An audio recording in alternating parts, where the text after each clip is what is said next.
known as Feed Scarborough, has been helping those in need in the East End community for 6 years.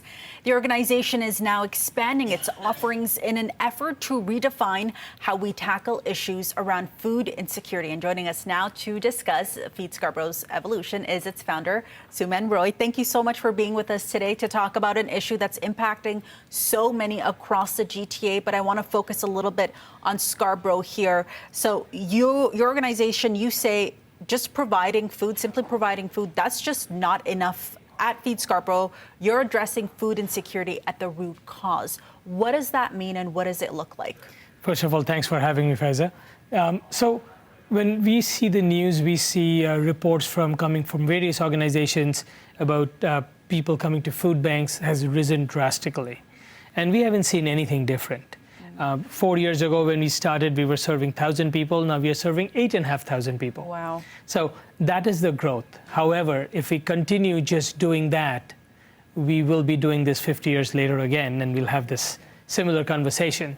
So Feed Scarborough, what they're doing is we are actually getting to the root cause and helping people to get out of the poverty so they don't need to come to food banks. They are resilient. And that is our goal. Our vision is hunger-free, resilient Scarborough, but focus on resiliency. So we aligned ourselves, and we were figuring out how to do that, like any new organization. So we looked at the United Nations Sustainable Development Goals. And that framework is amazing because though there are 17 goals, you cannot do one without the others. And so we adopted that very early last year. And we aligned all our programs, old and new, with the SDGs. And the result is tremendous. We are seeing that we are actually on the ground eliminating poverty by getting people income security. So what does that look like? You're adopting this UN approach. You bring it to Scarborough locally here. What does this holistic approach look like at the local level? So at the ground level, what it looks like is when we look at the SDGs and we are thinking of a program or we are thinking how to solve the issue of poverty or food insecurity, we are looking at all these 17 SDGs and putting them all together to come up with a program. A great example is Food Hall TO, which we opened earlier this year in partnership with the City of Toronto.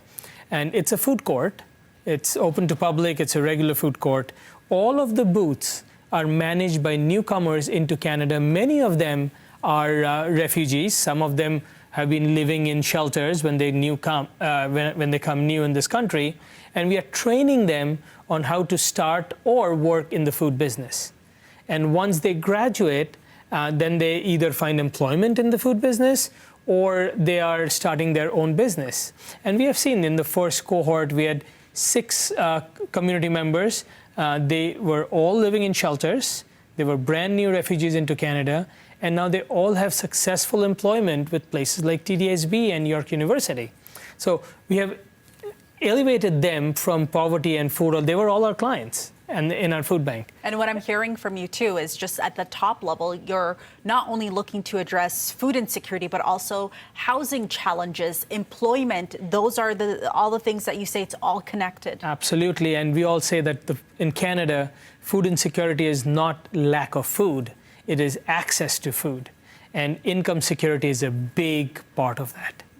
And so you say that this has been in practice for a year and a half now. What's the end goal and how soon? And we've spoken before and you said the goal here is to shut down so that no one is dependent on food banks. What's the goal in the long run with this approach? So we have seen a few things within our clients in the last year. A year ago when I asked my clients that if we shut our food banks down today, what's going to happen to you? When 91% of our clients said, well, we're going to go to bed hungry. 3 weeks ago, I asked the same question. 46% said we're going to go to bed hungry. Wow. So we are making the shift, though it's very quiet, though it's very slow, but we are making the shift that people are not 100% relying on food banks. Yes, now with the affordability, with the housing crisis, they are still coming to food banks for a little better life, but they're not going the number of people who's going to go to bed hungry without food banks in our community, in our catchment, it's coming down slowly. So it's making an impact. Many of our clients have found jobs we have helped over the last few years, we helped start over 30 businesses in this community, small businesses, but they started getting income. So that is the kind of work that we are focusing on more. And over the next little while, our plan is to create hubs where we actually train newcomers into finding employment, look at their certification, look at their experience, and kind of figure out how we can retrain them and get them into an employment that's going to help them. Yeah, empowering folks here. Suman Roy. 100%. Thank you so much. Such a pleasure chatting with you. Absolutely. Thank you for having me.